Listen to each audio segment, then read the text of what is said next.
Narito ang iyong pang-araw-araw na horoscope para sa Virgo para sa araw ng March 4, 2026. Sa pagsisimula ng araw na ito ng March 4, mararamdaman mo ang isang napakalinaw na daloy ng enerhiya na nag-uudyok sa iyo na ayusin ang bawat maliit na detalye ng iyong buhay ng may pambihirang husay at talino. Ang mga planeta ay nagbibigay sa iyo ng isang matalas na kaisipan upang makita ang mga bagay na madalas makaligtaan ng iba. Kaya naman ang iyong pagiging masigasig sa paggawa ay magiging susi upang malutas ang mga komplikadong suliranin sa iyong paligid.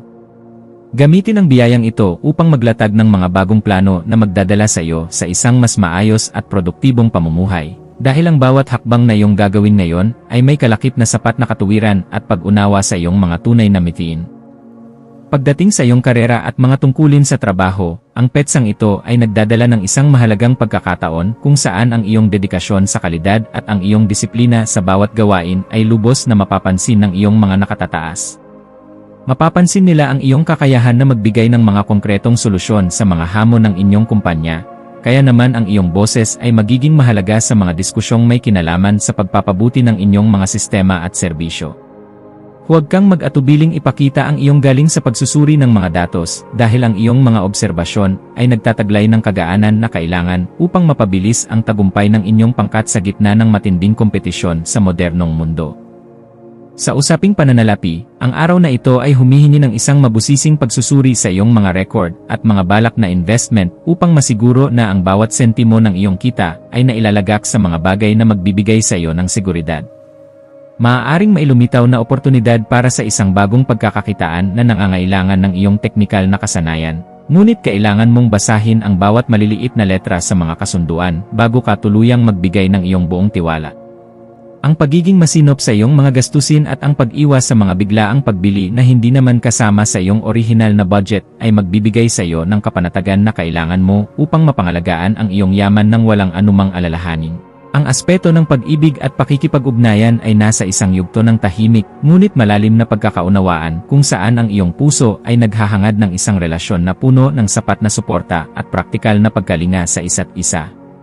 Ang pagpapakita ng iyong pagmamahal sa pamamagitan ng paggawa ng mga gawaing bahay o pagtulong sa iyong katuwang na ayusin ang kanilang sariling mga problema ay lalong magpapatatag sa inyong ugnayan sa bawat sandali ng inyong pagsasama. Para sa mga naghahanap pa ng makakasama, ang iyong pagiging disente at ang iyong matalinong pananaw sa buhay ay magsisilbing magnet para sa mga taong naghahangad ng isang partner na may matibay na paninindigan at marangal na hangarin sa bawat pagkilos. Ang iyong kalusugan ay dapat maging isa sa iyong mga pangunahing prioridad sa pamamagitan ng pagbibigay ng sapat na atensyon sa iyong digestive system at sa iyong nervous system na maaaring makaramdam ng tensyon dahil sa iyong sobrang pag-isip sa trabaho. Ang iyong katawan ay humihiling ng mga pagkaing mayaman sa nutrisyon at sapat na oras para sa pagninilay-nilay upang muling makuha ang balanse ng iyong isip at pisikal na lakas sa gitna ng iyong mga obligasyon.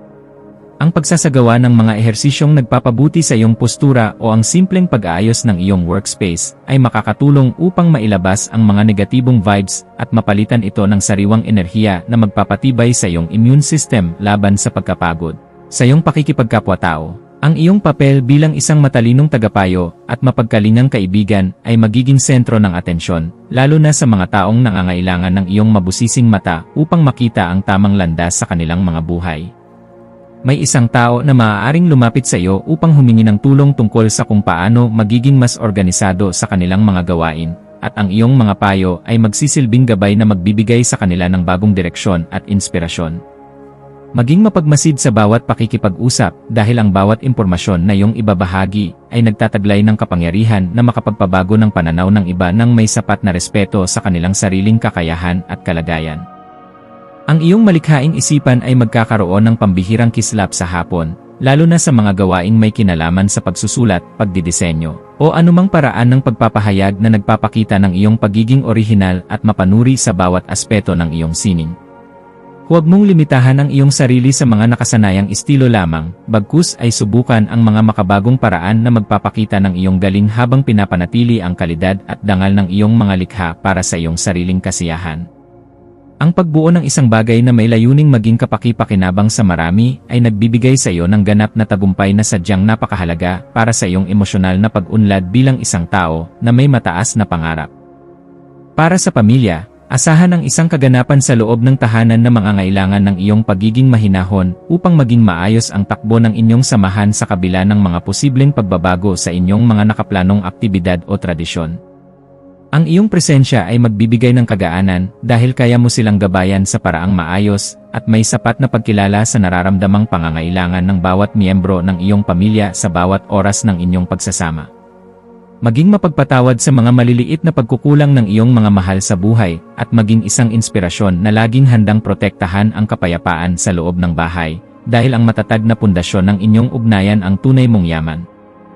Ang iyong intuwisyon ay magsisilbing isang matalas na kumpas sa pagpapasya tungkol sa isang bagong oportunidad na may kinalaman sa iyong personal na paglago o sa pagpapaganda ng iyong sariling imahe sa harap ng iyong mga kasamahan at kaibigan.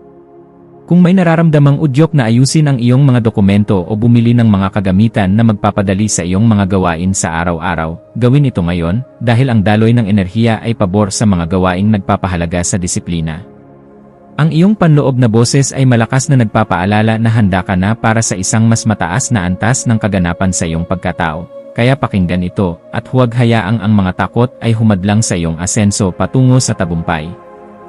Sa aspeto ng edukasyon at pagkuha ng karunungan, ang iyong isipan ay magiging kasing talas ng isang kidlat na handang unawain ang bawat komplikadong impormasyon upang mahanap ang pinakaugat ng katotohanan sa iyong mga pinag-aralan ngayong araw.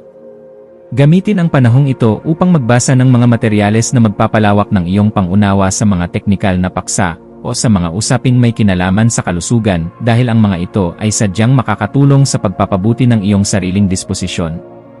Ang bawat impormasyon na iyong matututunan ay magsisilbing hiya sa iyong isipan, kaya huwag kang titigil sa paghahanap ng liwanag hanggang sa marating mo ang ganap na kalinawan na iyong matagal nang hinahangad para sa iyong seguridad.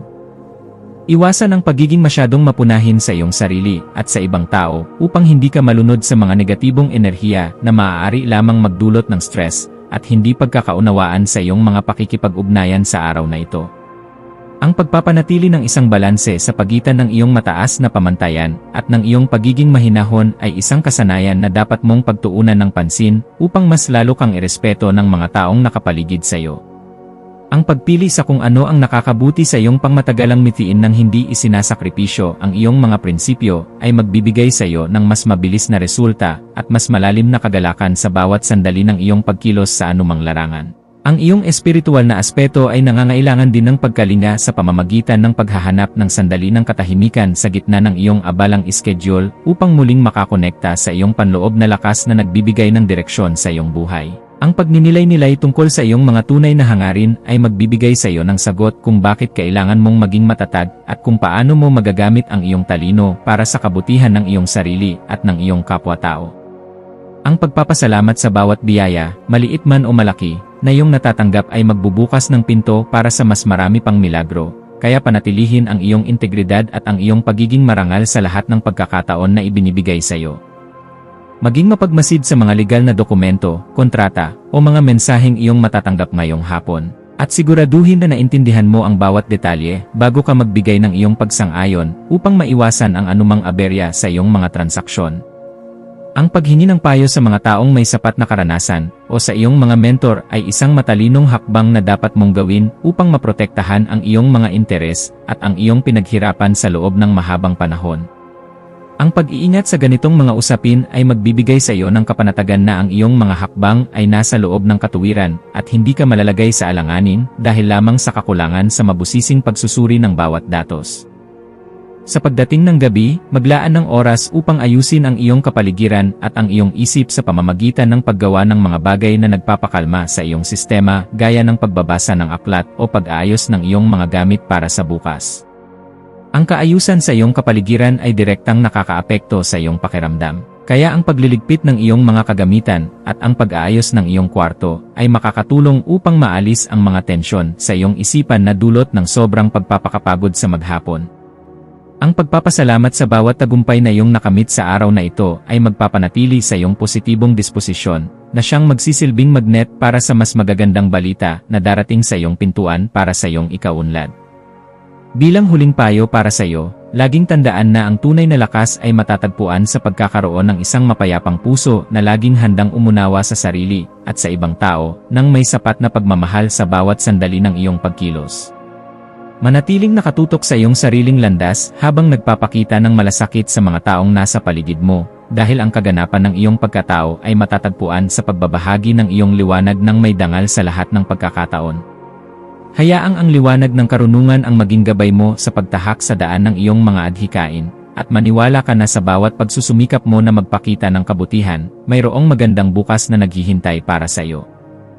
Ang iyong mga maswerteng numero para sa araw na ito ay 3, 5, at 19. Ang iyong maswerteng kulay ay earth tones gaya ng brown o dark green na sumisimbolo sa katatagan at paglago. At ang maswerteng gawain para sa araw na ito ay ang paglilinis ng iyong workspace, ang paggawa ng isang detalyadong to-do list para sa linggong ito, o ang pagtulong sa isang kasamahan sa trabaho na nangangailangan ng iyong mabusising pagsusuri upang mapabuti ang kanilang sariling mga proyekto.